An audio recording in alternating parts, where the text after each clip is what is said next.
We're all likely involved in more conference calls these days. But conference calls can be clunky, awkward, and inefficient if the participants don't follow some best practices. Lucky for you, we've put together some guidelines so that you and your co-participants can enjoy successful, problem-free conference calls. Calling in a few minutes ahead of time is a good practice. It's better to wait for other people to show up on time than for them to wait for you to show up late. The meeting organizer should supply an agenda before the call begins and should lead the call by keeping people on schedule and on topic. Save specialized conversations for another time.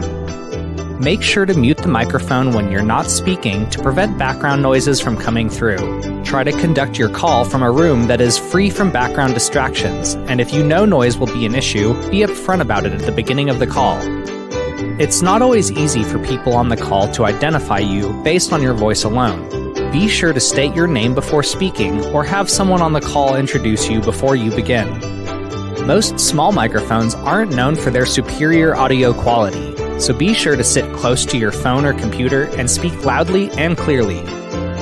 It can be hard to know when to speak up on larger conference calls. To avoid participants all talking at the same time, the organizer should leave space between topics and ask if anyone has comments or questions. Before ending the call, the organizer should recap everything that was accomplished. If there are any action items, these should also be reiterated. Lastly, sign off with a goodbye. Don't just hang up and leave the remaining people on the call in a strange silence, unsure if the call has ended or not. With these tips, you'll be sure to have the smoothest and most successful conference calls yet.